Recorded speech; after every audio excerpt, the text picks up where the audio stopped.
Bob, after wishing you a good morning, Boker Tov, and we're up to Amar Avina. Let's see if we can find the place. If we count down from the top, 1, 2, 3, 4, 5, 6, 7, 8 lines down. The last word in the line is Amar Avina.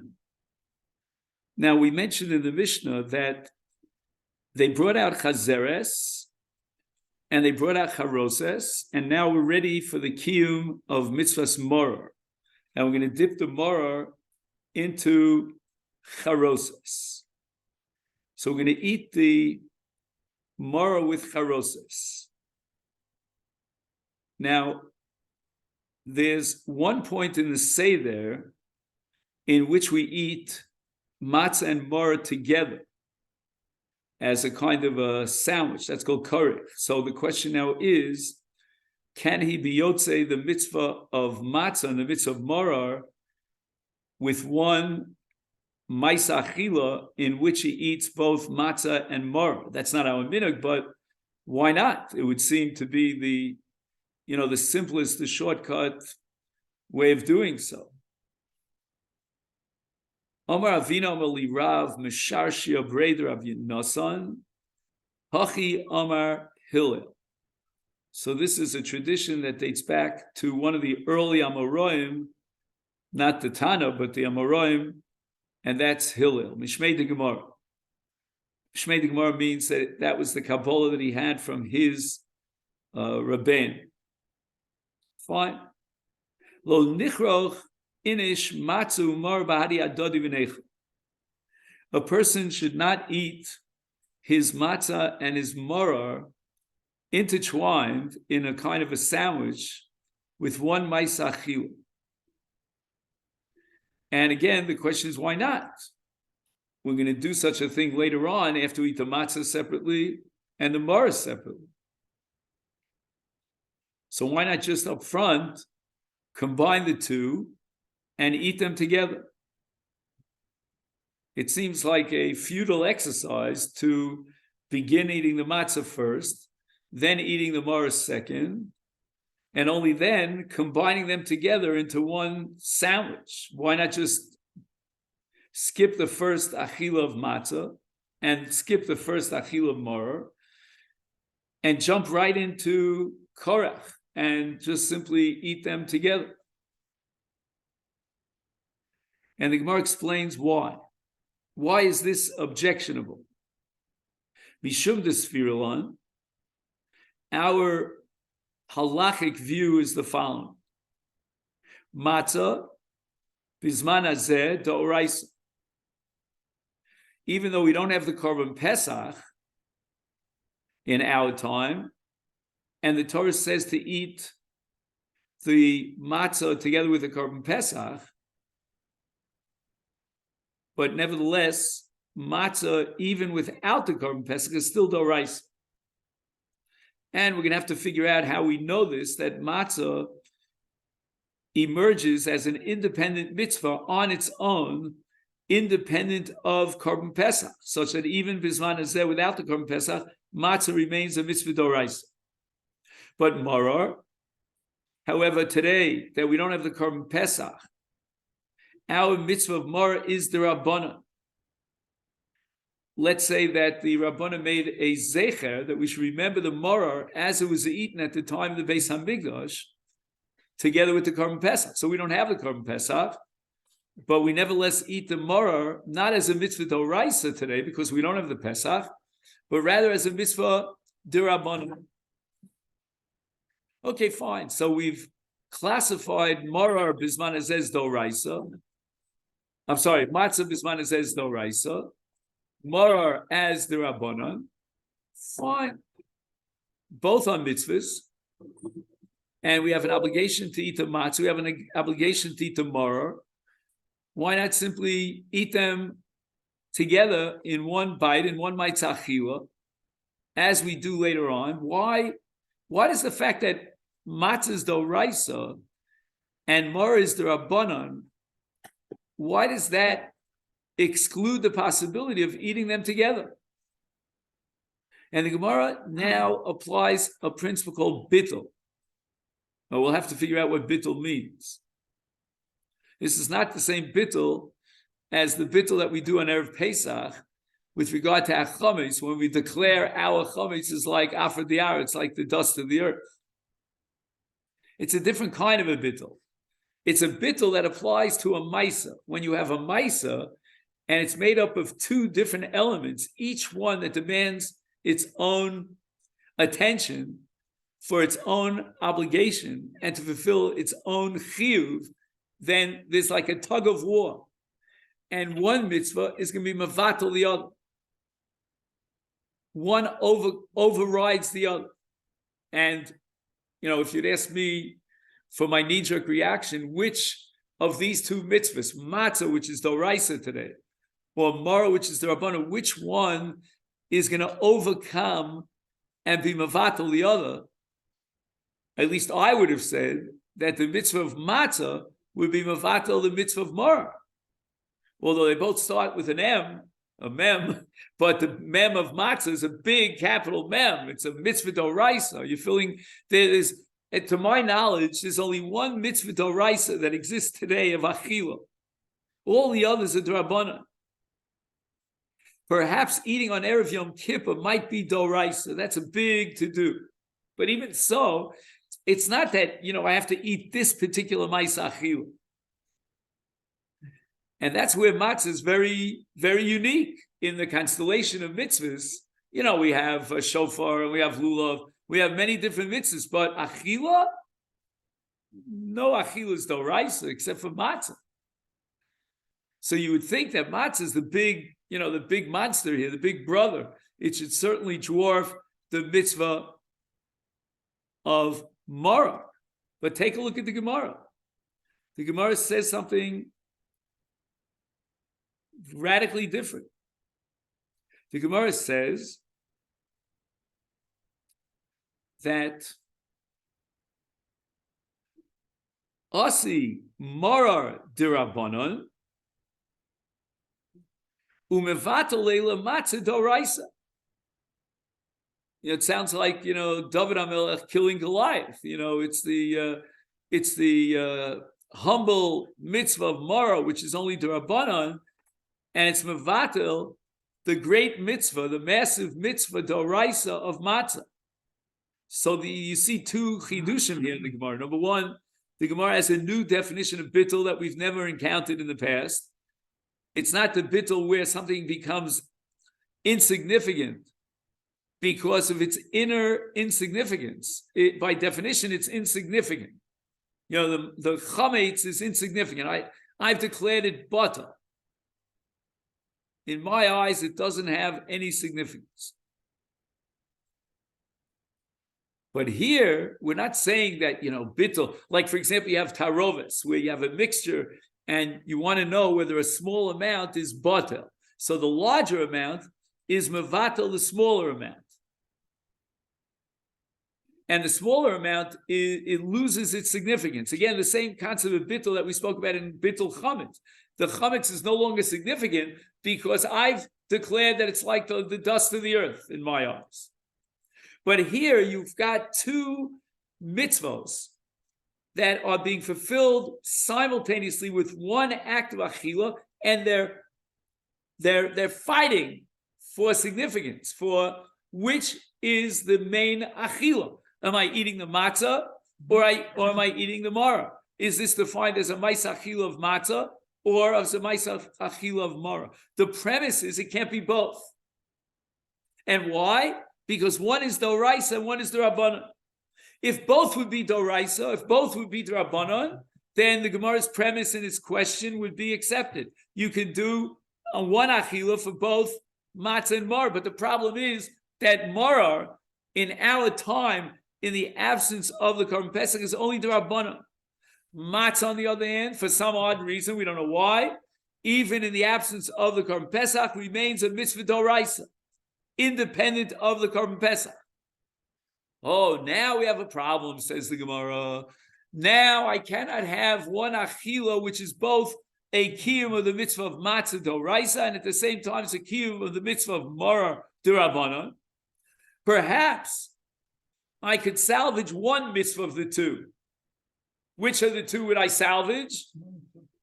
Says the Gemara, Asi marar, etc. Umevatel lemata. So which of the two mitzvahs could I possibly salvage if I eat them together as a sandwich?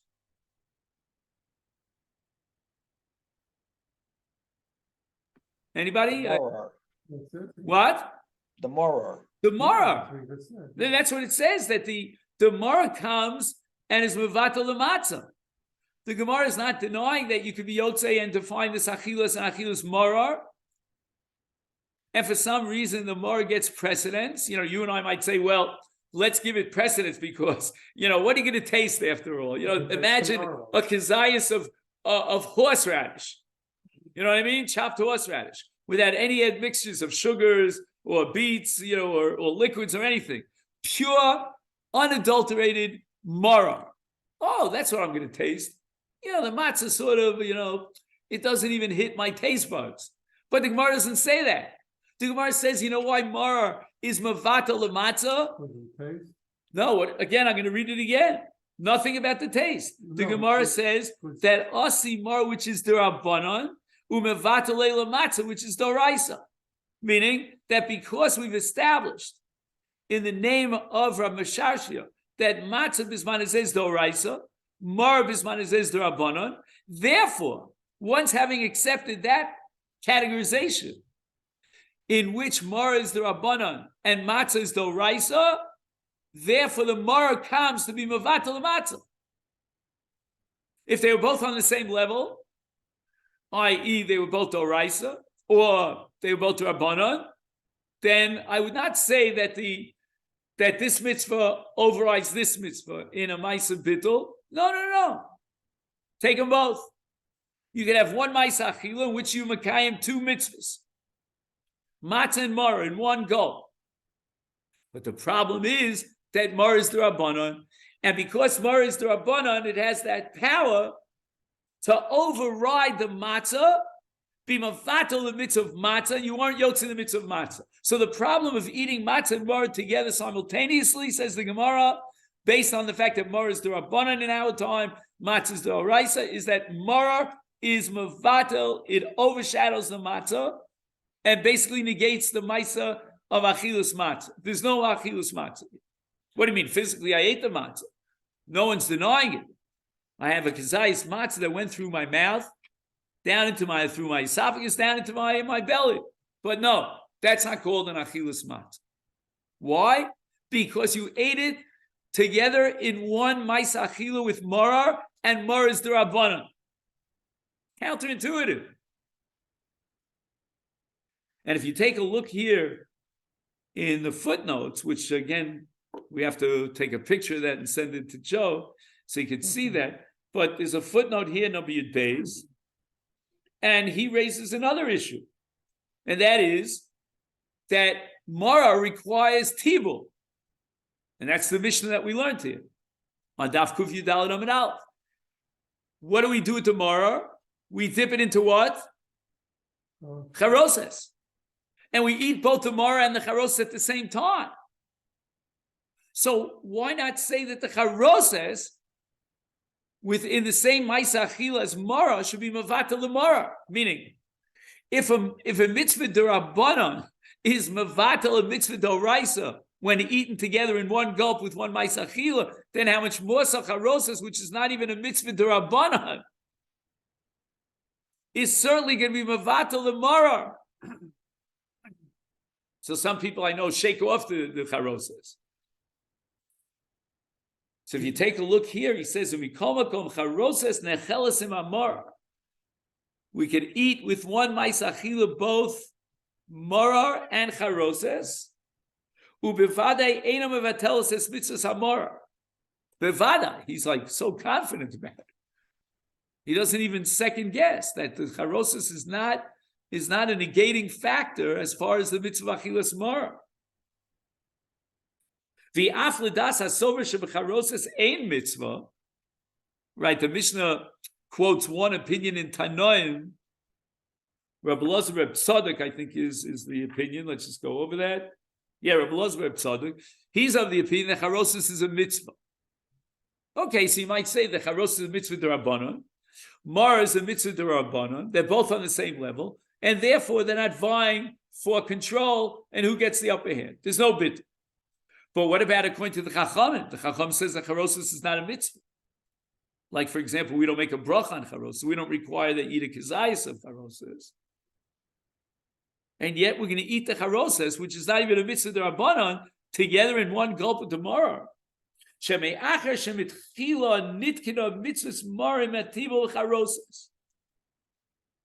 It's one entity. The mitzvah of marar, which was established by the Rabbanan, as we just learned, was established marar plus charoses. They never established a mitzvah of marar by itself. So therefore, there's no bittul. When you have an overlap of two different mitzvahs in one achila, then we apply the principle of bittul. But if the mitzvah of matzah, for example, was established to be eaten with a maror, or a maror with matzah, there would be no bittul. Why are you making such a big deal about it? Because in the case of maror and charoses, it was not established as a mitzvah of maror independent of charoses, but rather mitzvahs to eat maror dipped in charoses. And that's not bittul. Bittul, again, I'm trying to get the rules and regulations down here. But isn't the charos a different bracha? Again, we're not up to brachas yet. Right now we're dealing with mitzvahs. We want to know if one achil of two mitzvahs simultaneously in one gulp, one is mavatal the other, and we're saying the following. The ground rules are the following. It's like, you learn a sport. Every sport has its ground rules, the official rules. What's the official rule of bittul? Bittul applies when you have an overlap, a confluence, I forget the word in English, of two different mitzvahs simultaneously. But each mitzvah is independent of the other. Matzah is independent and mar is independent. We have another rule. We only apply bittul when you eat in one achila two mitzvahs simultaneously, and one mitzvah is d'Rabbanan and the other is d'Oraisa. Now we have a third rule. And rule number 3 is that we don't apply bittul when each mitzvah is dependent upon the other. And that marar could only be fulfilled with tibul in charoses. So we're not just adding a charoses from the outside, from the left field. We're bringing in a pitcher from the bullpen. No. That's not what it is. Charoses is part of the mitzvah of marar. And the way the Rabbanan established the mitzvah of marar is that marar has to be eaten together with what? With charoses. Then we don't apply bit.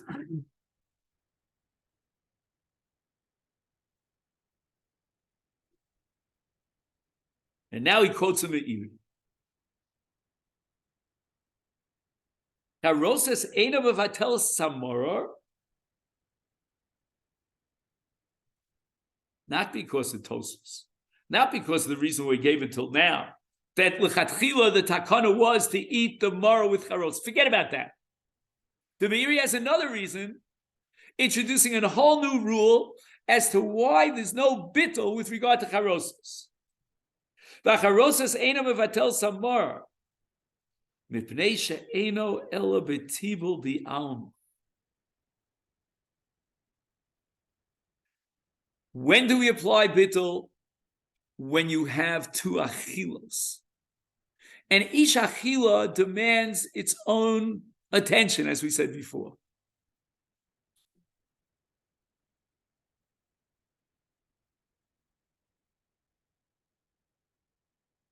And there's one achila of matzah, another achila of maror, and you combine them together, one achila, they're vying for each other. Who gets precedence? It's like in the Gemara of Shnai Moshe Vitalis, called the Olam Gavar. Who's Gavar? Who's got the upper hand? There's a head-on collision and there's going to be an upper hand.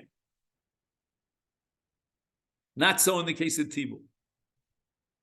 Tibul means that there is an achila of morar and not of charoses. Charoses is just a side condiment, it's just part of what you eat because it's tibul. Now, Joe, you mentioned birchas hamitzvahs, birchas hanenim. It could be that tibul would not require a separate separate bracha. Maybe I don't have to make a bracha on charoses. You hear what Joe is saying? You met Joe. We introduced you. Joe Korka. He lives in Dekel, I think. Where is it called? Dekel. You'll come to meet him sometime, Mirza Hashem. And Joe is saying the following, that you would never make a bracha on charoses because it's tibul. So that tibul doesn't set up its own achila. Right? Every achila requires a bracha. Because the Torah says you can't be nenem in olam hazeh b'lo bracha. So when I eat the charos, I should make a bracha. But the answer is no tibul. Comes along the Meiri, and he says that halacha, that status of tibul, is relevant to the laws of bittul. Remember, we tried to set up regulations of bittul. We had so far 3 regulations. Now we're adding a 4th regulation. And that is that you cannot create a bittul power, a power of bittul, if it's only a tibul. If it's only used for a dip, it's not an achila unto itself. When do we say bittul? When there's a battle between 2 achilos matzah and achilos mara, and you combine them together. They should have been 2 separate achilos. But you decided you're going to eat them together. Bittul. But if you have a tibul, that's not an achila. That's what we call in Yiddish, I don't know if you're familiar with this word, a nachschlepper. My father, Zichron Leviacha, used to always describe Lot. Lot's relationship to Avram was the Eretz Gewesen al nachschlepper. He's holding on to the tails. Imagine you have someone who's doing skydiving, and scuba diving. All right, I'm sorry, Jeff, but skydiving, and you just grab onto his coattails. You know what I mean? That's a tibul. That's not. You're not really flying through the air. He's doing the flying. It's like a piggyback. But if there's no separate achila, says the Meiri, on charoses, then halacha bittul doesn't apply. Bittul applies because there's an achila, and that achila demands prominence, recognition over the other achila. Again, if you do them bazeh or zeh, one after the other, then they're not fighting over the achila. We want to define the ma'isa achila. How do you define the ma'isa achila?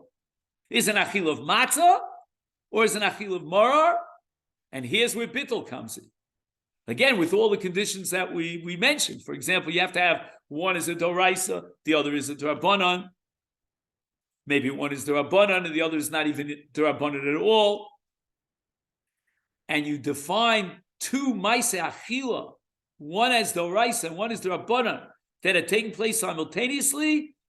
Then the halachas demands that you define your ma'aseh achila. What is this ma'aseh achila? Is an achila of matzah or is an achila of mar? It can't be both at the same time.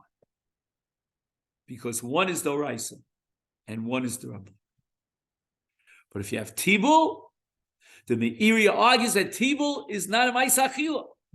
No way, no how could charoses demand recognition and prominence. This is an achila of charos. We can't count it as achila charoses. You're dipping something in a dip.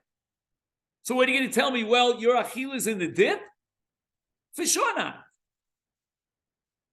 And it could have repercussions in Birchas Hanenim as well as to whether or not we need a bracha on Can that charos. be the reason that there are people who kind of you shake off the charos, in other words, you're doing it to be say the mitzvah of dipping in water into the charos.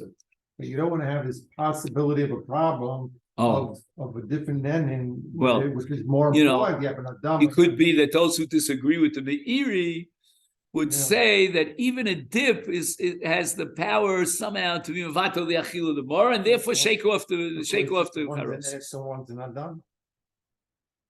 like having different, I don't know if it has the same principles as food on a plate in general, you know. Yeah, I don't know what the bracha would be on charos. I doubt if it'd be eitz, but you're right. It wouldn't No, but be it's bar possible. pri you know. Yeah, but it wouldn't be an adama. Right, for sure, it wouldn't be an adam. Might be a shakal. Yeah, okay, but Mm.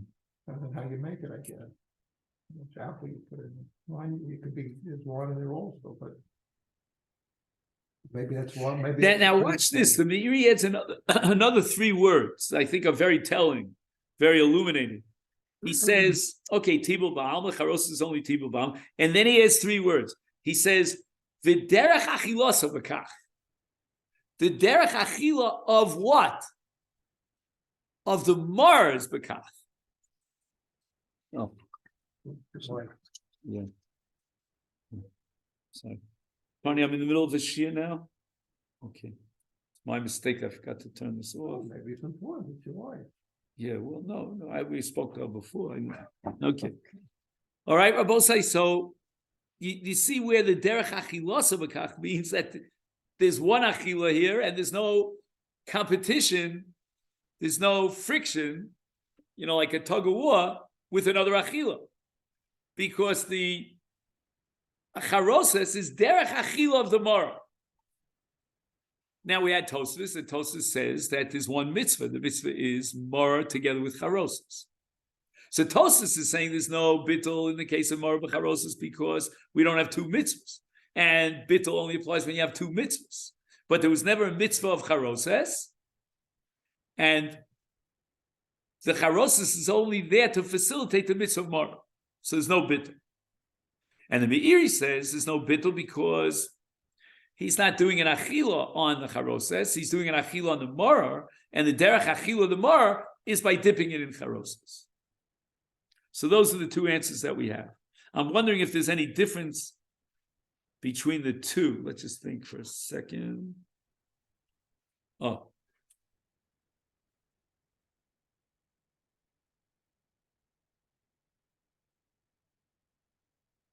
Oh, this might be a difference. What would be if you took a piece of matzah and you dipped it into spices, which is called in Hebrew tavlinim? Maybe the matzah is kind of bland. I don't have to convince you of that. I think we're all on board.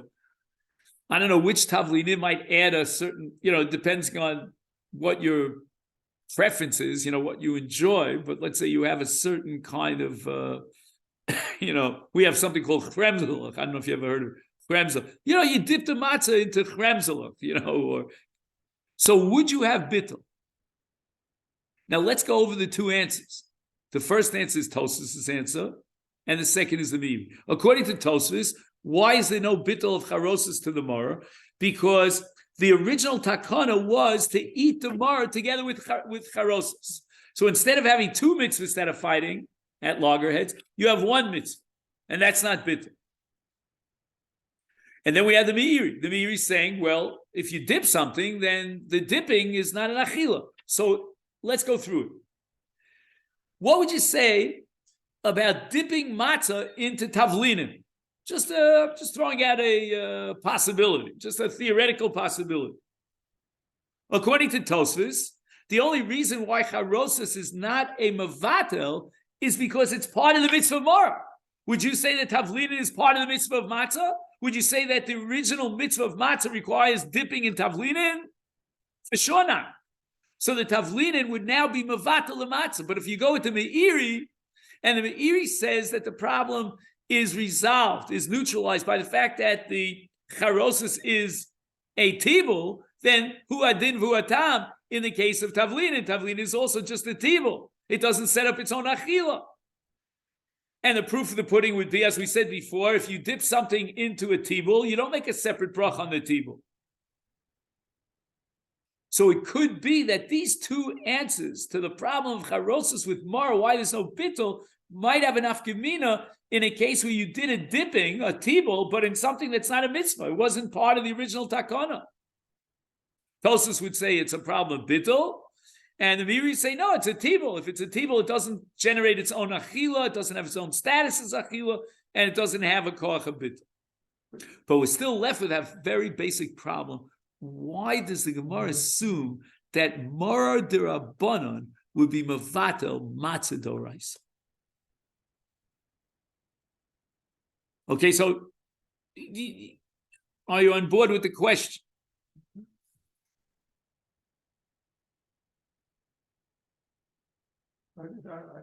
Your analogy, the thing of dipping matzah into a table. Into Tavlinin? The Tavlinin, that has nothing, what does that have? There's no, why compare that to maror with a tibul? Maror is a bracha, yeah, bracha ending for itself. Matzah, you're making a motzi on, and the motzi covers everything.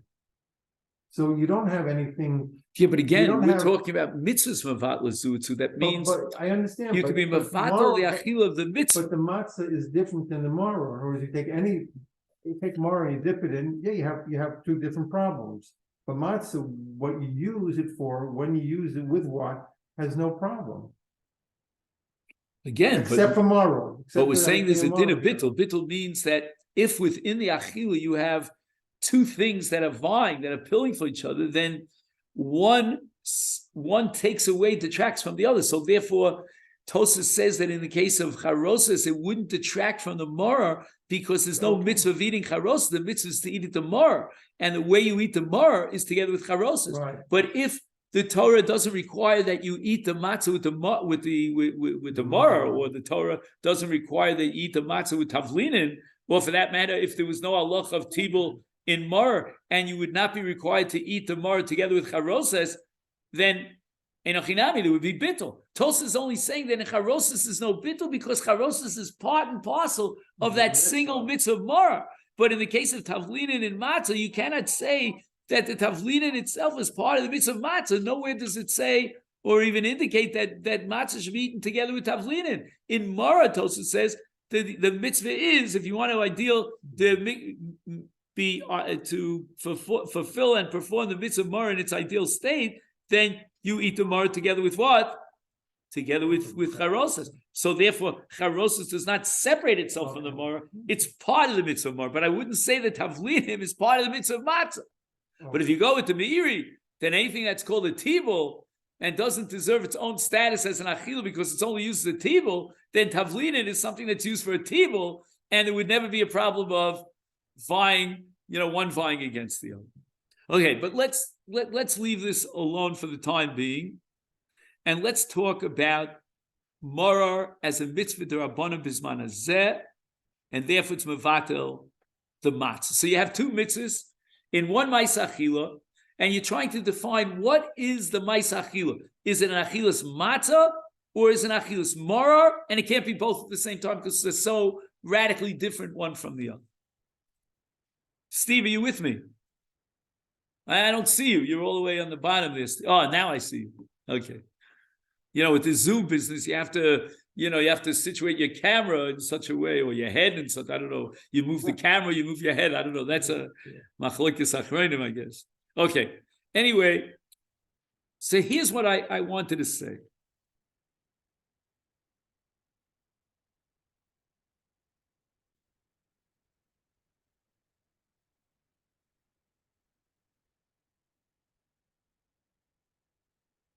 There are two possible ways of defining bittul, how bittul operates. The simple way of defining bittul is by saying that you've got to decide between the two. You have A and you have B in one ma'aseh achila and make a decision. Is it either A or is it B? There's another way of saying bittul. And that is that an achila, in order to generate a mitzvah, in order to be not just a ma'aseh mitzvah, but also a kiyum mitzvah, there's halach in the kiyum mitzvah, in the fulfillment of the mitzvah, that has to be clearly and obviously a ma'aseh mitzvah. It has to be a well-defined ma'aseh mitzvah. The Torah says, eat matzah. and that defines the Maisa Mitzvah of Achilas Matzah. However, comes along the Maror, or for that matter, anything. It could be even Tavlinim, according to Tosfos at least. Not according to the Miri, but. And it says, you know what? You don't have a well-defined Achil of Matzah. Why? Because there is another element in the Achila. You've added to the Achila. So again, let's go over the two possible interpretations of Bittul. One interpretation of Bittul is that you cannot fulfill two mitzvahs of Achila with one Maisa Achila. Each mitzvah determines or demands its own Maisa Achila. In that sense, we have Bittul because are you eating the matzah and being Mekayim Maisa Achila of Achilas matzah, or are you eating the maror and you can't do both at the same time? Every mitzvah demands its own independence. Or we could say, no, that's not the problem. The problem is that I can't define this Maisa as a Maisa mitzvah unless it's pure, unadulterated. There's no mixture here that would allow me to impinge on the status of that Maisa mitzvah. Here's the nafkamina. What happens when you have a mitzvah d'oraisa and at the same time you have another mitzvah which is d'rabbanan? Well, there are two ways of going. One way is to say that bittul means that they cancel each other out. Neither mitzvah can demand and generate a kiyum mitzvah. Why? Because in order to get a kiyum mitzvah, you need that this achila be defined in one of two ways, and you can't define it in both simultaneously. So therefore, forget it. Negate both mitzvahs. And therefore, the matzah would be mavatal the maror, no less than the maror being mavatal the matzah, because each mitzvah requires its own maisa. Or no? The maror will be mavatal the matzah. Why? Because the Torah requires me to eat matzah. And when the Torah requires me to eat matzah, it means unadulterated. This has to be defined as a clear-cut achila of matzah. If in the same achila something else jumps in, that detracts from the ability of that achila to be defined and elevated to the status of a ma'isa achila of matzah. And more as the D'Rabbanan now contends against matzah and neutralizes the mitzvah of matzah. Why? Because when the Torah commands you to eat matzah, the Torah wants to see an achila of matzah. But together with this achila of matzah, you had other elements that integrated and jumped in to be integrated into the achila of matzah, and I can no longer define it as an achila of matzah. So I don't fulfill the mitzvah of achilas matzah. As far as the D'Rabbanan are concerned, could be that the D'Rabbanan don't require that same level of identifying the Maisa Achila as an Achila of a D'Rabbanan, as long as I'm fulfilling the mitzvah, I'm doing what the D'Rabbanan told me. And it would seem from this Gemara that Maror negates matzah because in a mitzvah d'oraisa at least, I need an unadulterated, clearly identified Maisa Achila of matzah.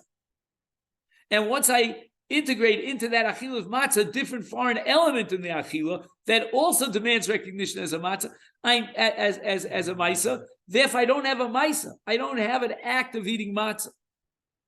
The other possibility, which I think is equally attractive, is to say, well, you can't have both. You can't have your cake and eat it too. Define your maisa. And in that sense, I can't define the maisa neither this way nor that way, neither as matzah nor as mo.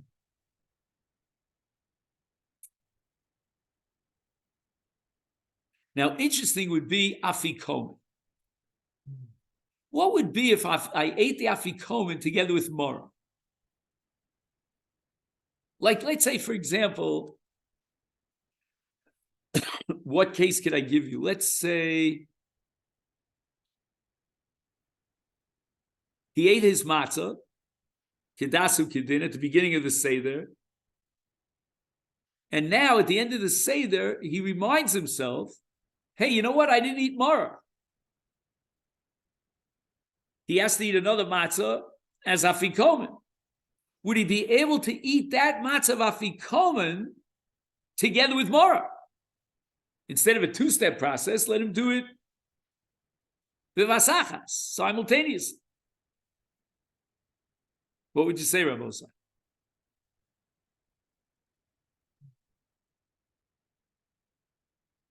Steve, I don't hear you. Is afikomen derabanan? Afikomen is the Rabbanan. He fulfilled his mitzvah d'oraisa with the first kizayis of matzah. What? So if they're both derabanan, then I think you could do it together. Okay, good. I'm happy. Why? Because when you have a Rabbanan, it could very well be that the Rabbanan is the Rabbanan achila is only coming to detract the d'oraisa achila, but we've already fulfilled that mitzvah d'oraisa of achilas matzah with the first kizayis, and now he has a mitzvah d'Rabbanan to eat another kizayis as afikomen, and a mitzvah d'Rabbanan to eat marar. It's not like one is going to demand its own recognition. They're both on the level of the Rabbanan. Or do we say no? What's the other side? Remember, we said you have to define the achila. So if you define the achila, then what is it? Is it an achila matzah, in this case afikomen, or is it achila mara? And yet the Gemara only speaks about a d'Rabbanan being mevatel a d'oraisa, as if to say that the problem of bittul only arises because of the fact that matzah bisman says d'oraisa, but maybe in afikomen, which is d'Rabbanan, I don't have a problem with bittul. That's what I'm raising. I need a guide to the perplexed.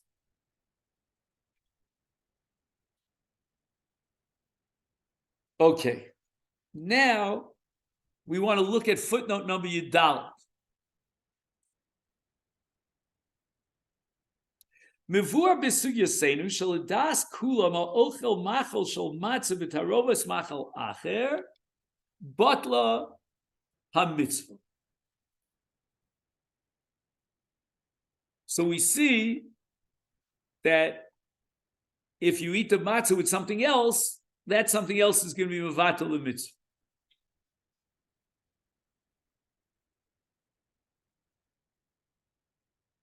Okay, so that's point number one. I'm just looking at my clock so I can. All right, we still have some time. Let's go on in the Gemara. Afil levanti mitzvahs ein mevatlo zu es zu. And even if you'll tell me that when you have two mitzvahs in one ma'aseh achila, then we could recognize both, and you can fulfill both mitzvahs in one achila. That's the opinion that we don't have a need to define the achila as one. You don't have to fit it into a peg and define it and classify it as one mitzvah. You could define it as both mitzvahs, and they overlap in one achila. But hani mili doraisa b'doraisa d'Rabbanan b'Rabbanan. Avol doraisa b'Rabbanan asi d'Rabbanan u'mevatel le'lamatzah doraisa. So again, this is what we were arguing earlier, that if you had two mitzvahs that were equal, both are doraisa, both are d'Rabbanan, then there's no bittul. And that's called L'man Yom mitzvahs ein mevat l'zuitzu. But the Gemara is qualifying. That's because both mitzvahs are doraisa, or both mitzvahs are d'Rabbanan. But if one mitzvah is doraisa, i.e. matzah, and the other mitzvah is d'Rabbanan, i.e. marar, then asi d'Rabbanan u'mevatel le'doraisa. The d'Rabbanan negates the doraisa.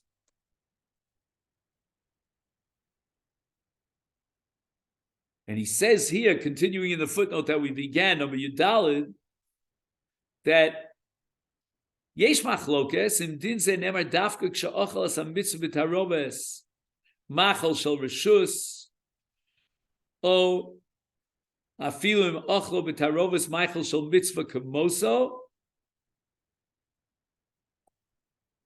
There's a machlokes now where the mitzvah mevat lezuzu always applies as an absolute.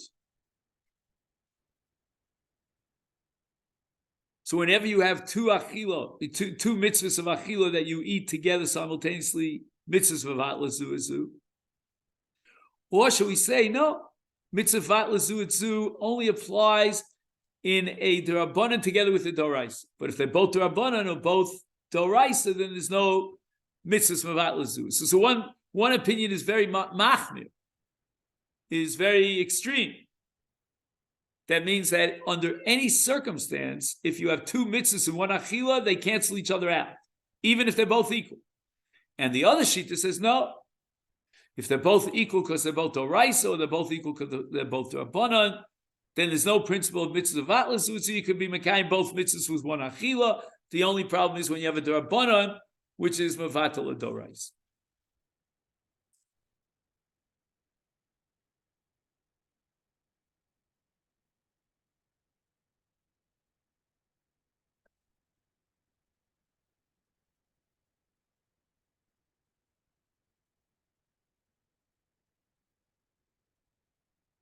And now he equates bittul of mitzvos together with bittul and tarovos. Remember, we said at the onset that something loses its significance when it's mixed up in a tarovos. And he's now making an analogy between that and this. Ubittul zeh kechol shar dine bittul b'tarovos shenemar b'torah dahainu amiut batul b'rov. V'yafim tia b'tarovas kamus gidola b'machal ha-mitzvah ukamus pchusa b'machal ha-reshus adayin efshar shetisbatal ha-mitzvah b'rov.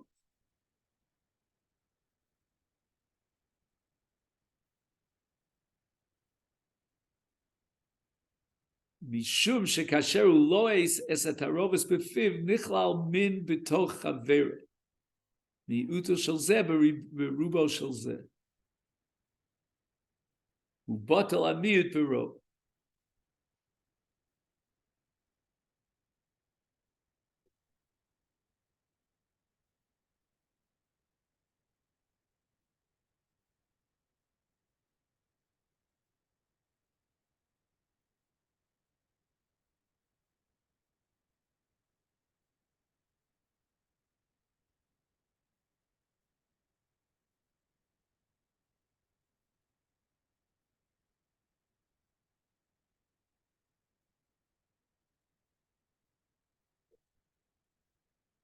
This is a whole new approach.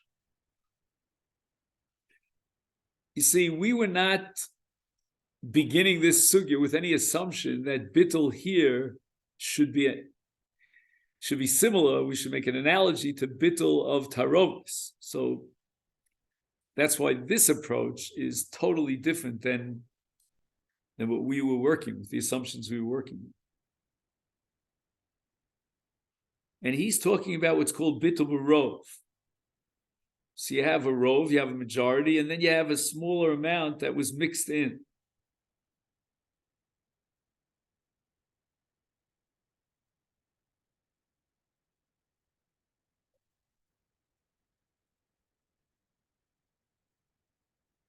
So then it would sound like he's saying that the morar overwhelms the trumps, if we could say, the matzah, because there's more morar than there is matzah.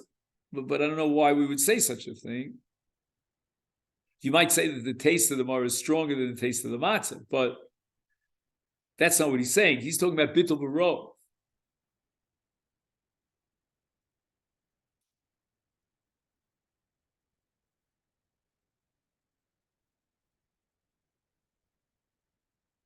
So how do we apply bittul barov here in the case of matzah and mar? I mean, I don't get it. Which is the rov, which is the miyut?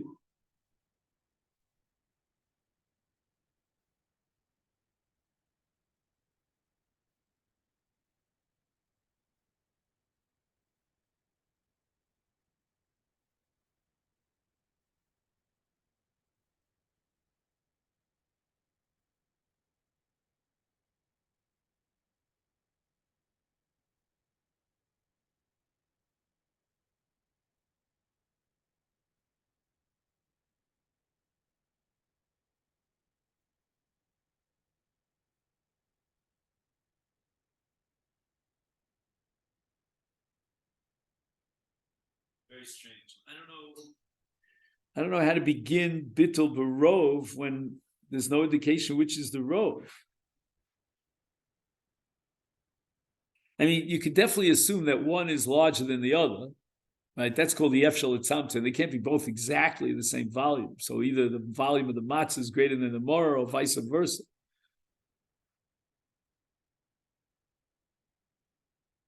So maybe he's assuming that one is mavatal, the other barov, and actually we don't know which is mavatal which. Let's just think about that for a second. Right, we had one shita in the Gemara that if he eats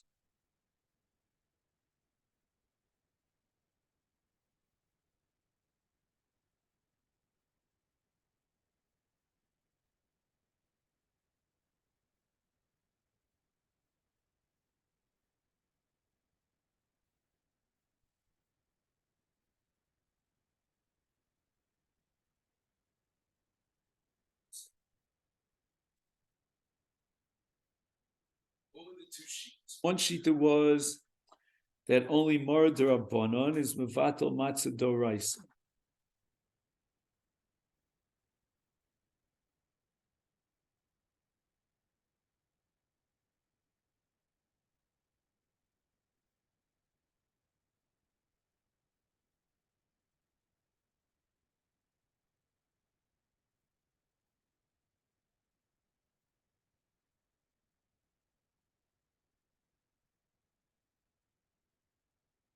Again, I'm going to read it again. Bittul zeh, you see it on the fifth line down.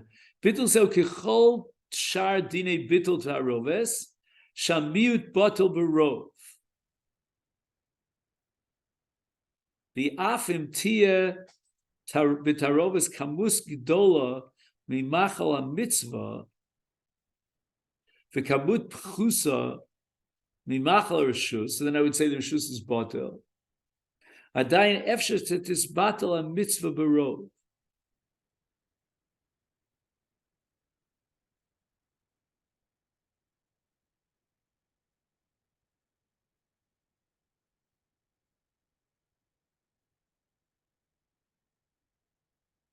So again, he's talking about a case where the mass of the mitzvah is greater than the reshus, and yet you would still say bittul barov. Why is that? Mishum shekasher hu loes es hataroves befiv. When he chews this mixture in his mouth, nivlal min litoch chavero. Somehow he combines the two together by chewing them together.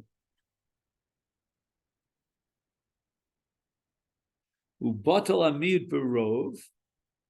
Okay, fine. So which is the rov and which is the mid? I don't get it. Vehabitel bechol min nosaf ala mavatel v'nikra shmo. V'nigra mimino. I'm not sure what that means. Umikevan de I efshal lechavein shalo yeh mimina ha'echad batel b'chavero yosem mimashe batel mimin chavero bo. Nimsa sheitochen shenechsar me'ashir hadorush l'kiyum mitzvah. I don't know. This is going to require a lot more work. Okay, then Rabbi Say, so this is where we'll stop, and we'll learn a little bit of Sanhedrin now. And then I'm going to give a shir for the Markowitz group that's called Kitnios on Pesach. Okay. So let me just see. Where was that pencil that we had? Okay. You didn't see this? Yeah, I thought I put it here on the table, but I would never say it. what's this? Oh, thank you so much, Joe, for bringing this. Maybe it's in the box. No. That's the best part. I think there's another one.